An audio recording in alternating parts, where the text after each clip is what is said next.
You're listening to an Airwave Media Podcast. Welcome to the Useless Information Podcast, my collection of fascinating true stories from the flip side of history. My name is Steve Silman. Today's story is the greatest escape ever. But before we do that, let's start with today's question of the day.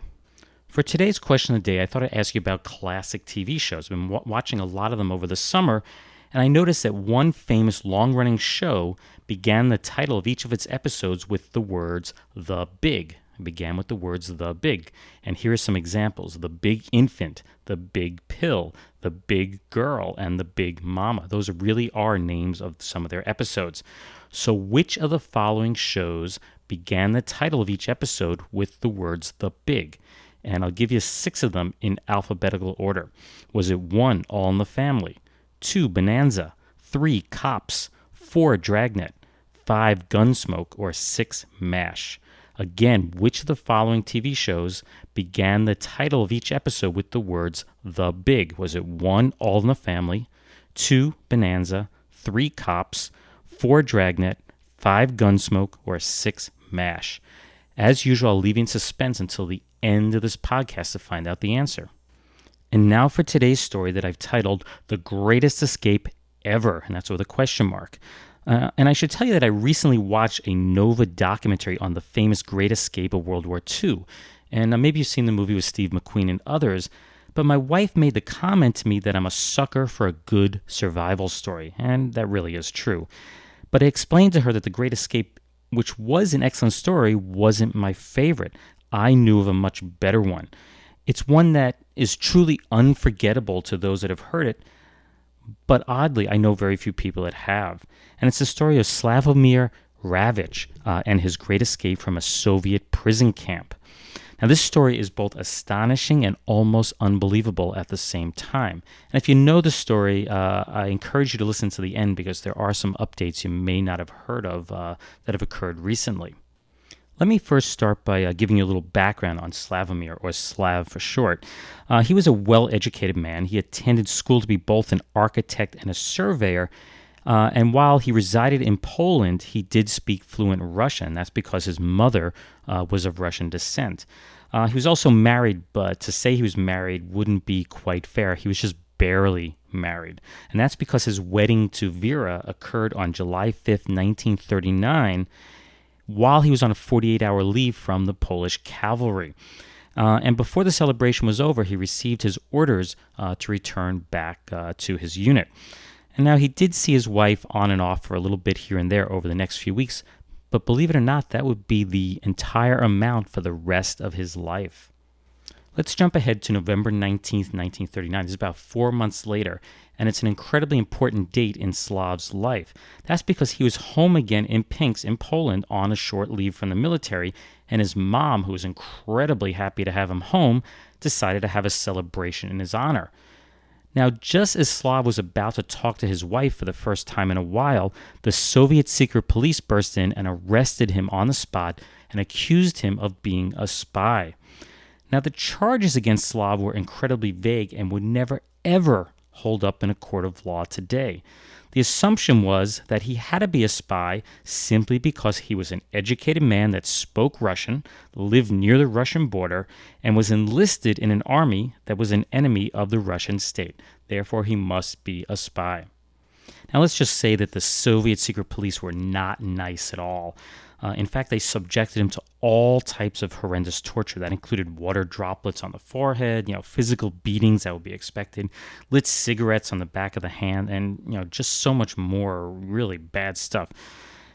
The thing that I found the worst was that Slav was forced to live in his own filth most of the time. There were no bathroom facilities, and he was not allowed to shower. So basically, he had to live in you-know-what. I'll let you fill in the blanks there.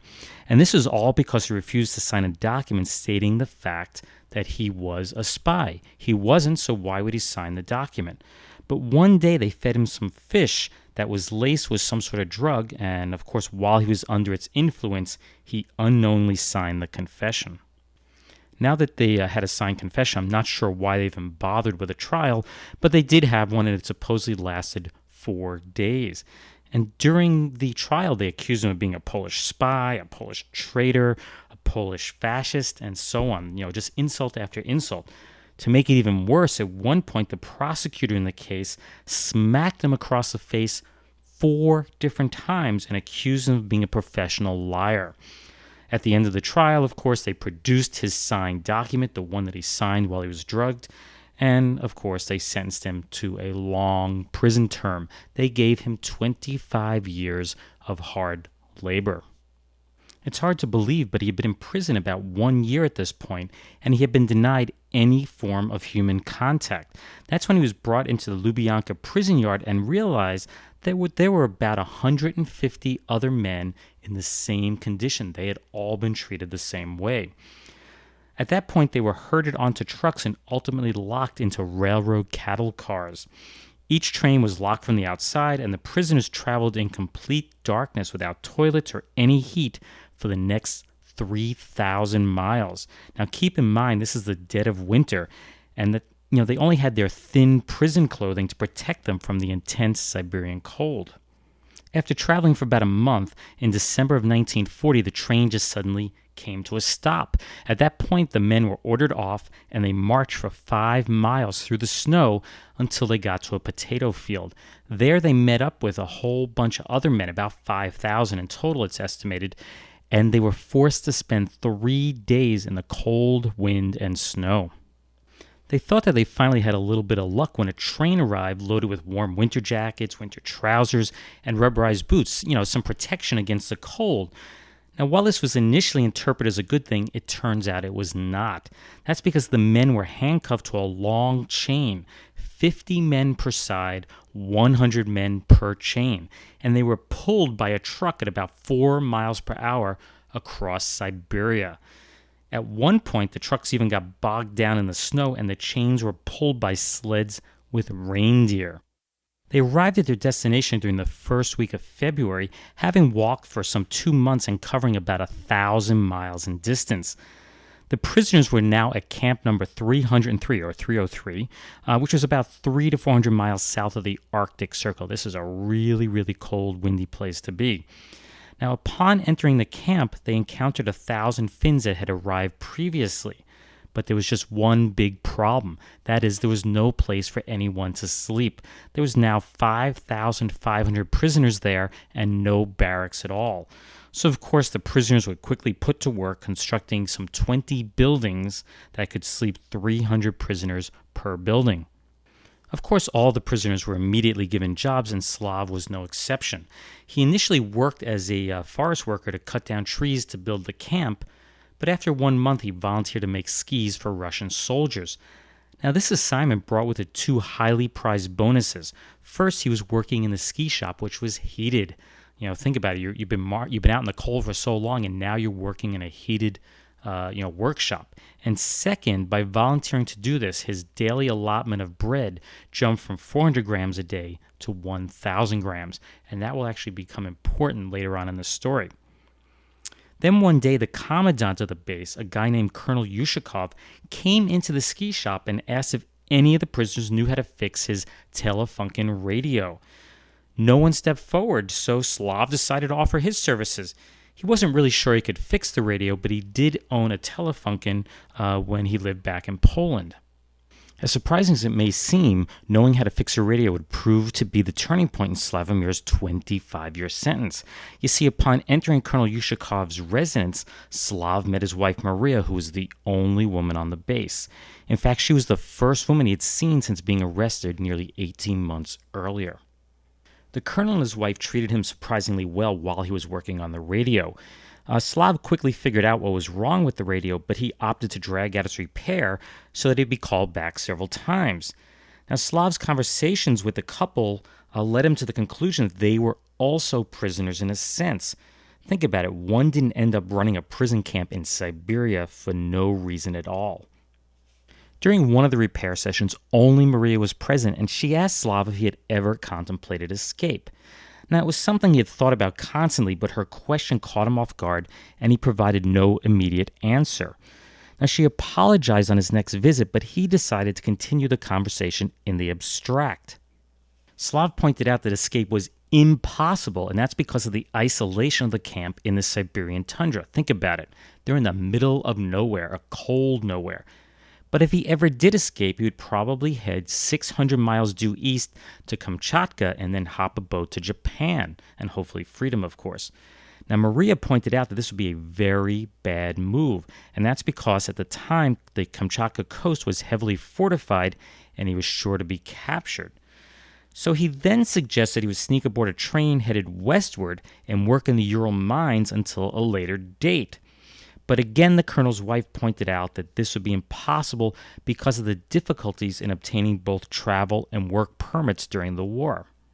So let's see, they ruled out heading east, they ruled out heading west. Obviously going north towards the pole made no sense, so the only option was to escape towards the south. Maria offered Slav the following suggestions for his escape. First, that he would need a small number of the fittest and most enterprising men for the journey. Second, that he should save 1/4 of his daily bread allowance each day and dry it at the back of the ski shop on the stove. Third, skins would be needed for clothing and footwear, obviously to keep warm, and she knew that the officers hung their skins to dry on the outer wire of the camp. So if one pelt were grabbed each day, the officers would probably never notice. The fourth point she made was that they should leave at night during a heavy snowstorm, and that's because the falling snow would cover their tracks. Now, the camp did not have electricity, so there were no lights to spot them immediately. Now, she did offer to provide to make them sacks to carry their supplies in, but most importantly, most significantly, was that she added that the colonel would be leaving on a trip very shortly. Slavomir realized that it was now or never. He found 6 other men and they started planning their escape in late March of 1941. Now, the prisoners at the camp were allowed to move freely between the barracks, so they all arranged to get their bunks near the front of hut number 1, which was closest to their escape route. Now, their supplies were minimal and primitive at best. They had moccasins and hats that they crudely made from the fur that they had stolen. They also had a 12-inch by 3-inch knife that they made from a broken saw blade. They also collected pieces of flint that they used to light a sponge-like fungus called gubka, which they intended to use to start fires. And lastly, Maria provided the men with an axe head for which they fashioned a wooden handle. Finally, on April 6, Maria pointed out that the colonel had gone to Yakutsk. Now, she provided Slav with 7 bags, and each bag contained a flat loaf of bread, a little flour, 5 pounds of pearl barley, some salt, 4 to 5 ounces of tobacco, and some old newspaper. Now, being naive and a non-smoker, I thought that the newspaper was for starting fires. I didn't realize that it was intended to roll cigarettes. The men decided that they would make their break for freedom 3 days later, a night during which the snow began piling up, just as they had planned. They left at midnight after the camp settled down, when everyone was asleep. The snow, in fact, was so heavy that the guard towers were not visible in the slightest. And their long journey began. I think if they had realized how long it would be, they probably would have turned back. Now, about 100 yards from the hut door was their first obstacle. It was a row of coiled barbed wire, not the kind of stuff you like to mess with. But they had previously noted that the wire didn't follow the exact contour of the ground, so they picked a spot where it had the greatest clearance and they crawled underneath it.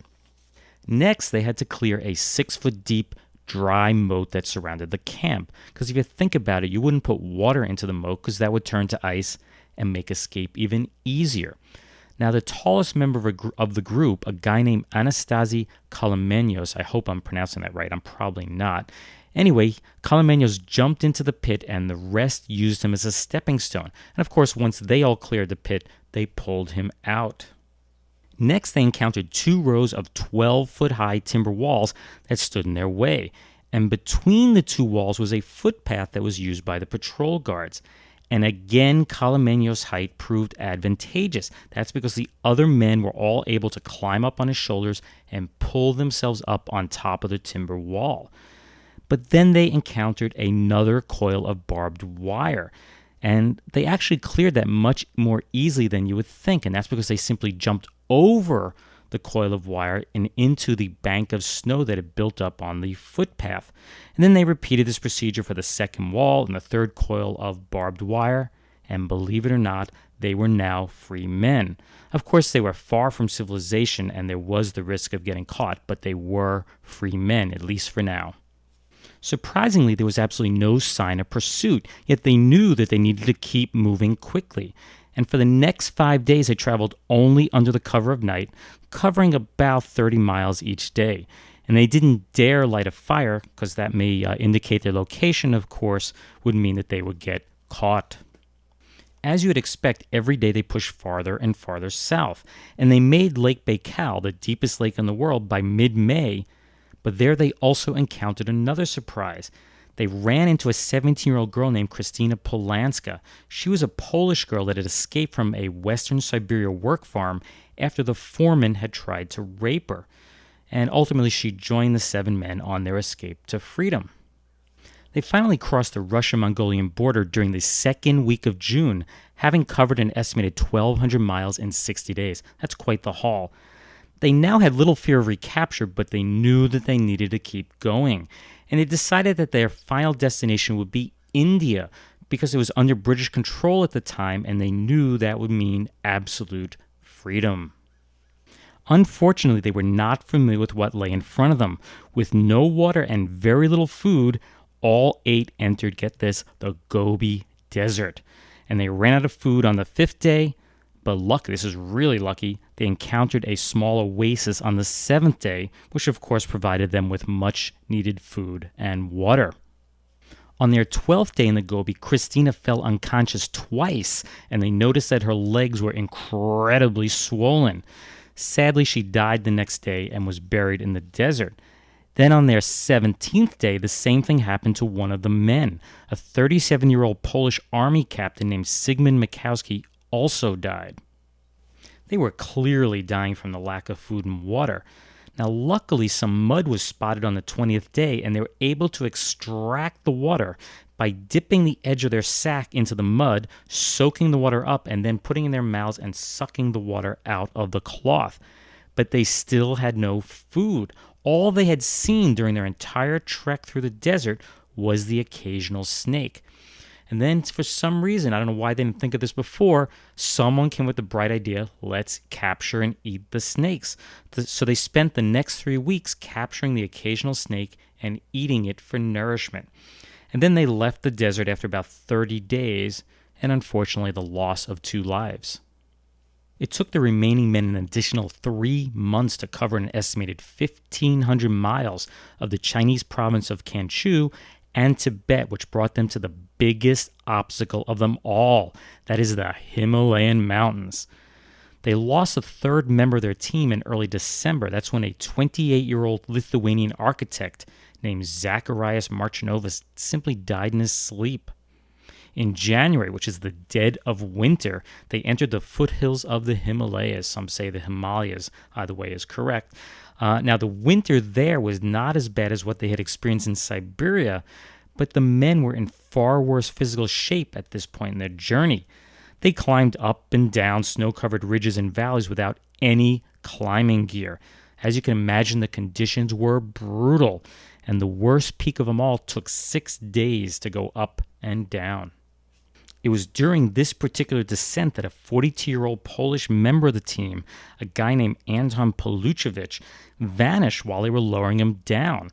They later went around and realized that he had lost his life by falling into a deep chasm. They never recovered his body. It was just a few days later when the remaining men crossed into India and were spotted by 6 soldiers and a non-commissioned officer. Now, they had to walk a few more miles to be picked up by a truck, but that was nothing compared to the long, incredible journey that they had just completed. It was their first time on wheels since that dreaded Russian train ride that took them to Siberia in the first place. As you'd expect, the British troops cared for and fed their survivors well. They were infested with lice, so all of their body hair had to be shaved off and burned along with all of their clothes and furs. They spent nearly a month recovering in a hospital in Calcutta, and the 4 survivors went their separate ways and never, ever saw each other again. Now, if you have read Slav's book titled The Long Walk from 1956, you probably noticed that I skipped perhaps the most unbelievable claim of the book. That is that Slavs said that during their descent from the Himalayas, they spotted two tall creatures covered in fur. That's the so-called Yeti or abominable snowman.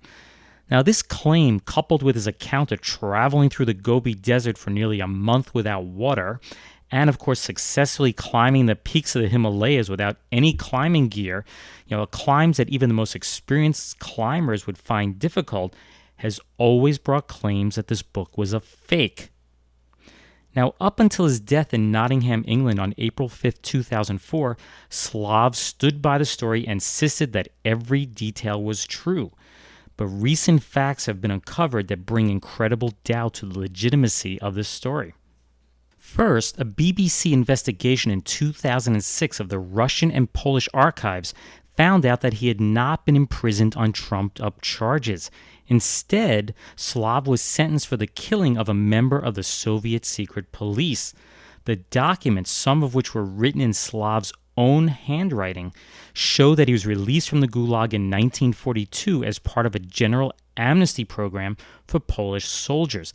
That means that he probably never escaped, and even if he had, he never made the journey that he has always claimed. But back in 1942, a British intelligence officer in Calcutta named Rupert Mayne interviewed three emaciated men that claimed to have escaped from a prison in Siberia and did make that incredible journey. Mayne never ever recorded the names of the three men, but was certain that the book, The Long Walk, was the same story that he had been told at the time. So if in fact the journey was made, yet the recently uncovered records show that Slavomir Ravich never made the escape, then the big question is, who did? Recently, in 2009, a man named Witold Glinski came forward and said that he, in fact, was the one that made the incredible escape. Glinski claims that he knew his story was stolen by Ravich, but he wanted to forget the war and just move on with his life. And his story is basically the same with a few minor changes. First of all, and most obvious, there was no encounter with the Yeti. He also said that Christina actually died from gangrene and that a guide took them through the Himalayas, avoiding the high peaks and then on into India. He did note that he never knew much about the men that he traveled with. So there you have it. A story thought true for more than 50 years is filled with unanswerable questions. Some have suggested that Ravich read of Glinski's story in government files and then wrote the book based on those facts. Others have suggested that the ghostwriter of the book, a guy named Ronald Downing, embellished Ravich's escape quite a bit in an effort to sell more books. Big shock there. Then there's also the possibility that both Ravich and Glinski made the same journey together, but were not aware of it. And that's because some people have suggested that Ravich changed his name. Or maybe Glinski is taking claim to Slav's story now that he's deceased and he can't defend himself. Or there is the possibility, well, I'll let you come up with your own questions and decide what happened, if it ever happened. But this is definitely not the end of the story. I just found out that Peter Weir has directed a movie called The Way Back, based on Slav's book. It's scheduled for release this fall and stars Jim Sturgis as Slavomir. Colin Farrell and Ed Harris also star in the movie. Of course, all the names have been changed. For example, Christina has supposedly been renamed as Irina. Useless, useful, I'll leave that for you to decide. And now for a few words from our retro sponsor. The Granite Furniture Company brings you the Hall of Fantasy.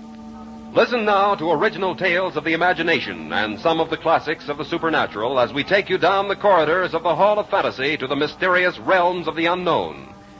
These are stories of eerie and fantastic thrills brought to you by your friends at the Granite Furniture Stores. You know, spring is practically here, and the centennial summer is not far away. So now's the time to cheer up your home with something new from the Granite Furniture Company. You'll be amazed at how easily you can improve the beauty and comfort of your home with small items here and there, such as a new floor lamp, a new lounge chair, a table or so, or some other seemingly unimportant item. The Granite Furniture Stores in Sugar House, Murray, and Provo are daily receiving new stocks for spring home redecoration. And now you may choose from these delightful new things at prices well within your budget. Go in tomorrow and see for yourself. And be sure to listen a little later in tonight's program for an important announcement from the Granite Furniture Stores in Sugar House, Murray, and Provo. That commercial's from the March 9th, 1947 episode of the Hall of Fantasy Radio Mystery Show, as they mentioned. The episode was titled Death in the Bayou, and the series originally aired on KALL Radio in Salt Lake City and eventually ran nationwide from August 22nd, 1952 until September 28th, 1953. Now, I was surprised to find out that the Granite Furniture Company is actually still in business.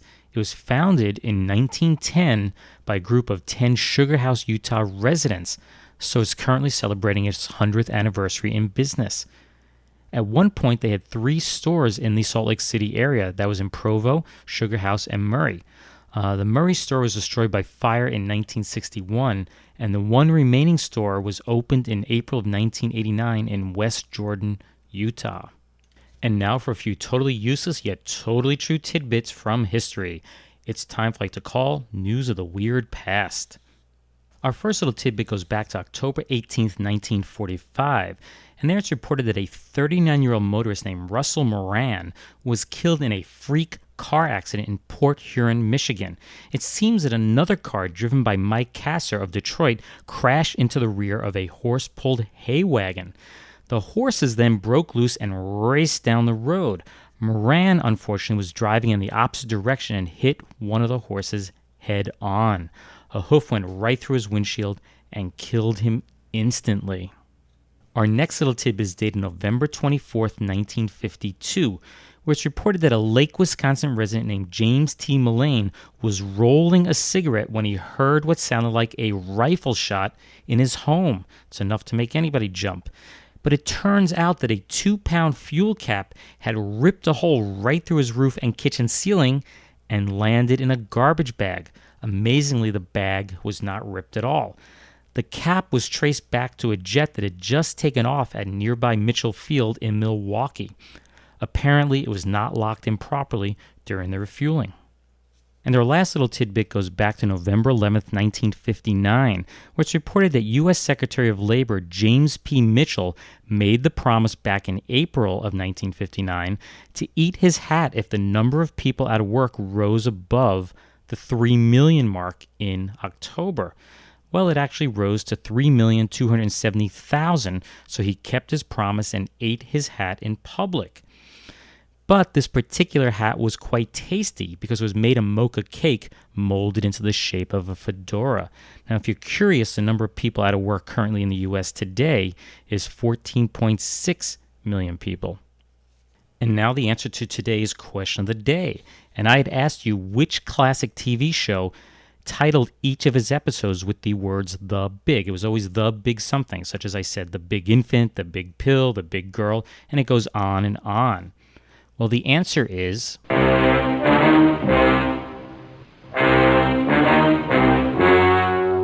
Dragnet. The original series ran from December 1951 until August of 1959, and all but 2 of its 276 episodes began with the words The Big.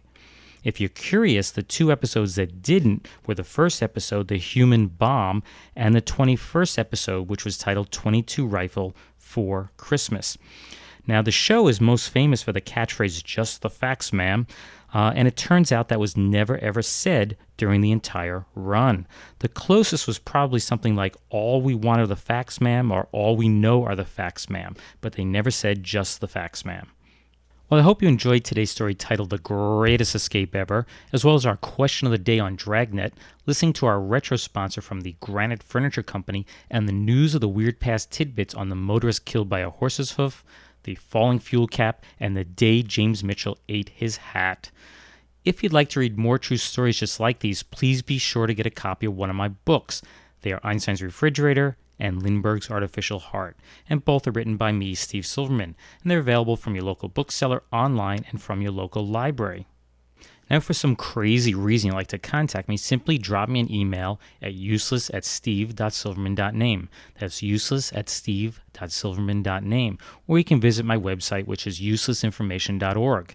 And lastly, as always, I'd appreciate if you could log into iTunes and leave some positive comments to help increase the number of listeners to this podcast. Thanks again for listening, and I hope you'll tune in the next time. Bye.